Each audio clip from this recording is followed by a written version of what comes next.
Hello everyone.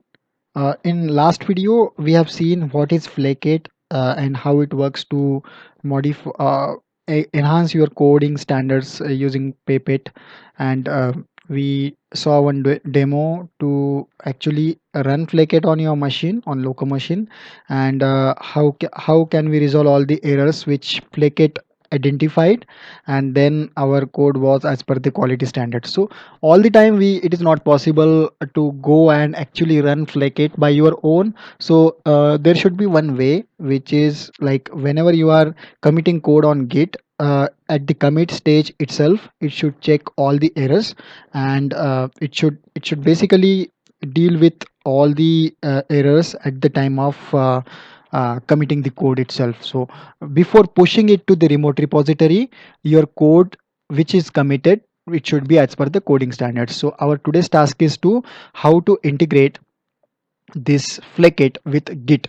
So in Git we will be using the pre-commit hook, which means that before committing itself, this hook will run and it will show that these are the errors. You first need to resolve those errors as per the quality standards, and then you can push or commit the code first and then push the code, which will ultimately be the good quality code that will be pushed to the remote repository. So first thing first, you should have like Python installed, like Python version.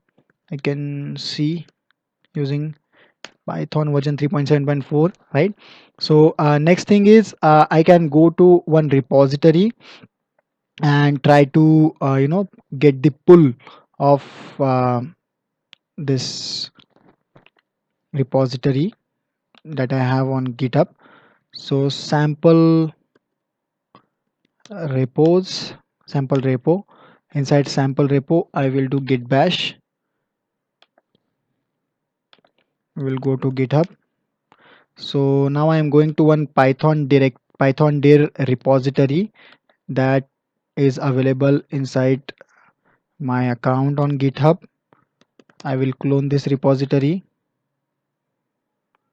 So it's a quite big repository, and my task is I want to push something on this repository, which is a Python code. And before pushing itself, or we can say before committing the code for that file, it should check all the Flake8 standards or Paypit standards using Flake8, and then I need to resolve it, and then only it is possible to put the file on this Git repository. So before that, let's make our code ready. So let's say there are some issues. Let me provide some standard issues in sample.py, which is present on my desktop. And now let's see if the repo is available. Yeah, so repo is available inside Python directory. There is only one branch, which is master. I want to put one file. So before that, let's set up the pre-commit hook for this Flake8 that we need to integrate with the GitHub or Git, right? So for that, you should first install pip install pre-commit. It should be available,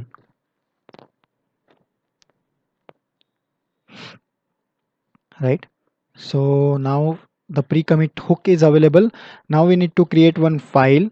The file's name will be pre-commit config.yaml. This file should be part of the repository, Git repository, right? So let me, oh yeah, so this can be the code inside the pre-commit config.yaml. So what this does is it specifies one repos key.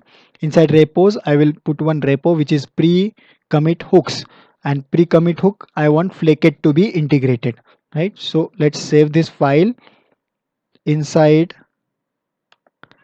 the sample repo that we have just pulled Python directory, and here in the root directory of my repo I have to put this file.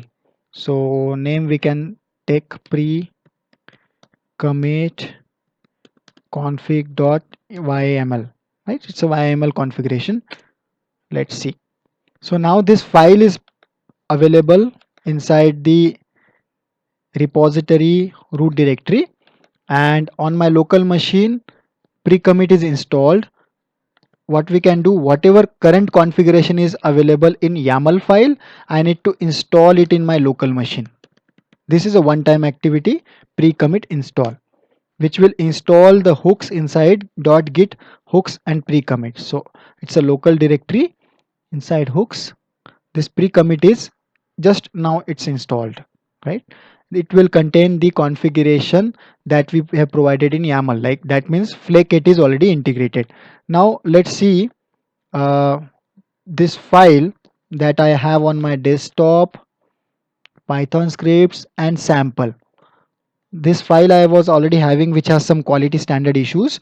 Let me put it inside my repository, and my repository is present in, where was that, sample repo Python directory, and it should be available in the same location, sample.py. Let me try to add and commit.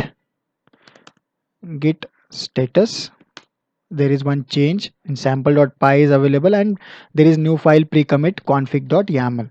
So let me add both of them. Now let me try to commit the code. Sample Python file for Flake8.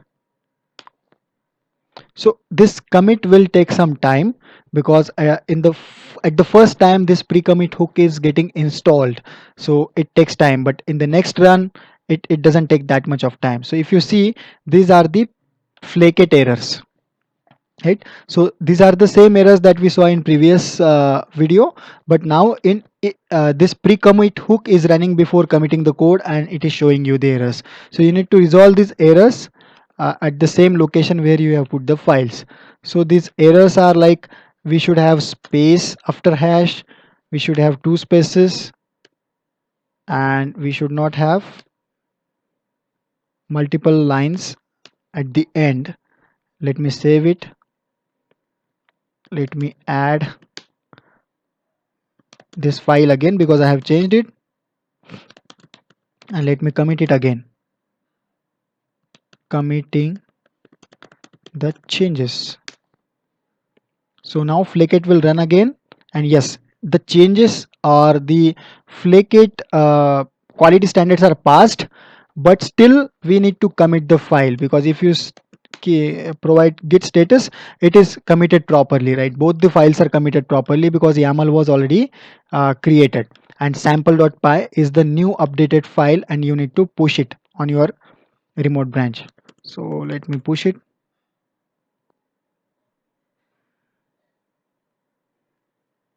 It will ask me for the credentials.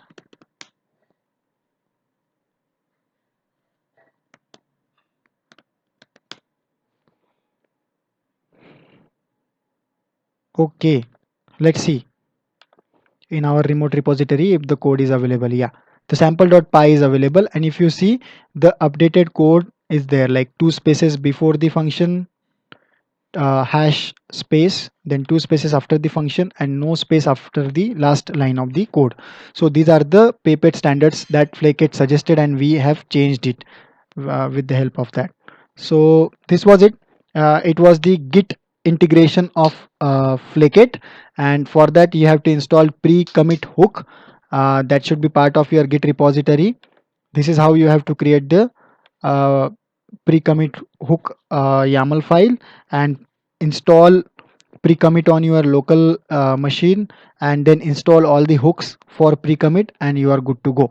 And whenever it suggests some errors, you have to modify those errors, and update the file on repository, try to push that back again to the remote repository. So by this way you will follow all the standards in your commit phase only, so that all the standards will be followed when we are pushing the file to a remote repository. So thank you for watching this video. Let's data.